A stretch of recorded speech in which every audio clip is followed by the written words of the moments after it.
اس زمین پہ حضرت آدم علیہ السلام کے تقریباً 1000 سال بعد اللہ نے عراق کی زمین رافتین کا انتخاب کیا اور وہاں اپنے بندے لشکر باللدین کو نبی بنا کر بھیجا، جن کو مختلف القاب سے آج بھی زمانہ یاد کرتا ہے۔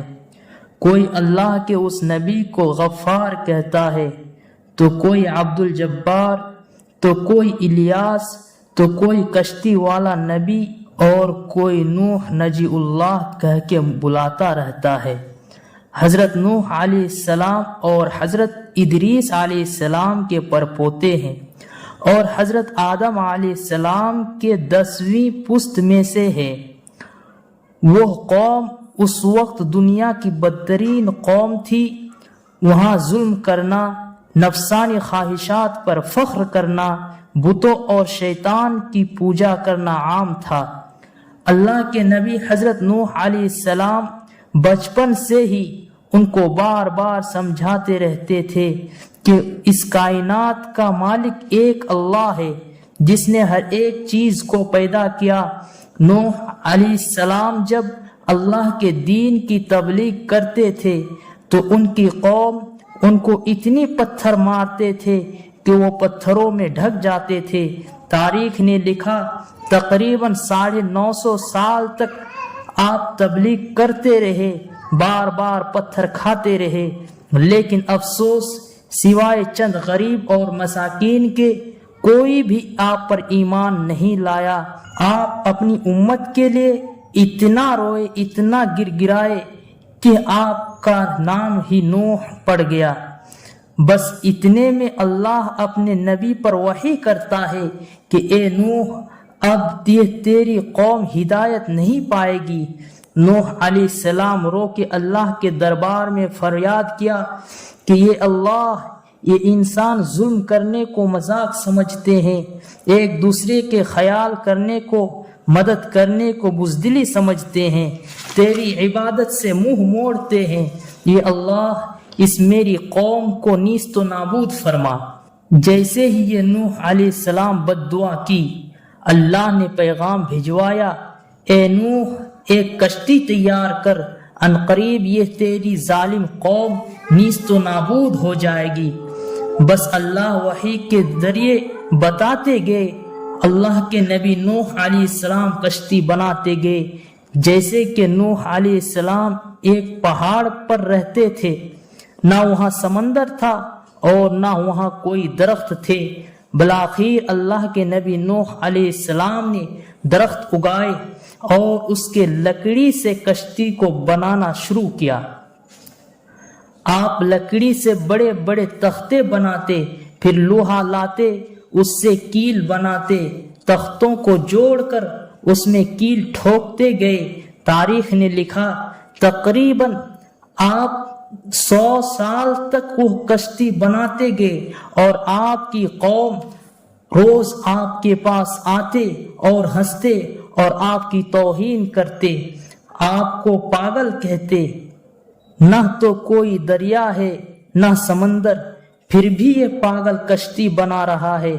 اللہ کے نبی نوح علیہ السلام آسمان کو دیکھ کے صبر کرتے، اللہ کے حکم کو تسلیم کرتے۔ کشتی کا طول 300 گز اور اونچائی 30 گز اور عرض 50 گز تھا۔ ایک روایت کے مطابق طول 1 کلومیٹر سے زیادہ تھا۔ یہ کشتی عام کشتیوں کی طرح نہیں، بلکہ جس طرح سے اس کشتی کو نیچے سے بند کیا گیا تھا ویسے ہی اوپر سے بھی بند کیا گیا تھا، تاکہ بارش کا پانی بھی کشتی میں داخل نہ ہو سکے۔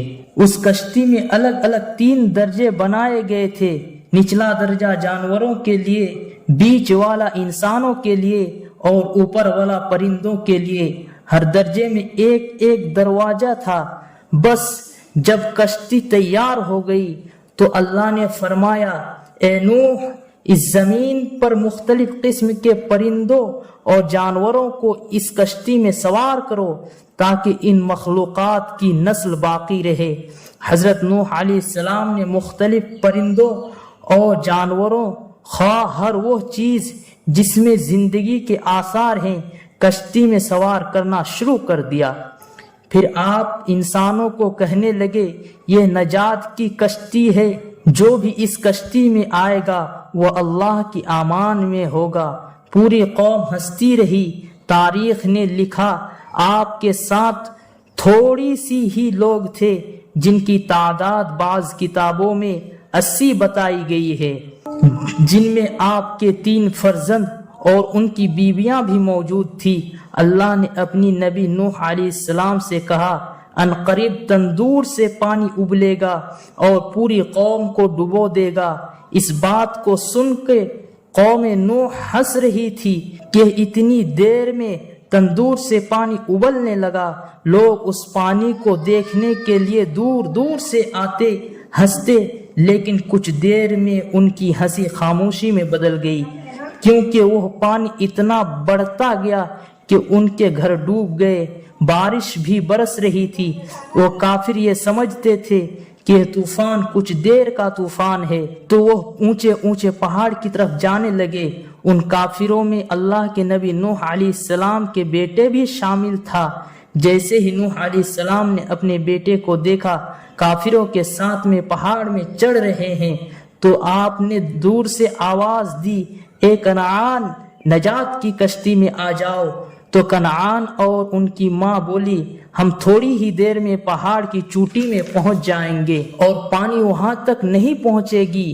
بس وہ پانی اتنا بڑھتا گیا کہ نہ کوئی بھی پہاڑ نظر آ رہا تھا اور نہ کوئی درخت، بس وہی بچے جو اللہ کے نبی نوح علیہ السلام کے کشتی میں سوار تھے۔ اس وقت پانی زمین سے 10,000 گز بلند تھا۔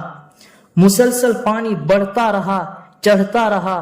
40 دن بعد پانی کا بڑھنا ختم ہو گیا، بارش بھی رک گئی، لیکن چاروں طرف پانی ہی پانی تھا۔ تقریباً 5 ماہ تک کشتی پانی میں طواف کرتی رہی، کسی جگہ نہ ٹھہری۔ بالآخر دریائے گجلا کی مشرقی سمت میں ایک پہاڑ جس کو کوہ عرارات کہتے ہیں، اس کی ایک چوٹی کا نام جودی ہے۔ اس چوٹی کی اونچائی تقریباً 3000 فٹ ساحل سمندر ہے۔ کشتی نوح اس چوٹی کو لگ کر ٹھہر گئی۔ یہ تاریخ 10 محرم جمعہ کا دن تھا۔ بس اللہ کے نبی نوح علیہ السلام نے کبوتر کو بھیجا، دیکھ زمین پر پانی خشک ہو رہا ہے یا نہیں۔ کبوتر گیا، وہ زیتون کی ٹہنی اٹھا لایا۔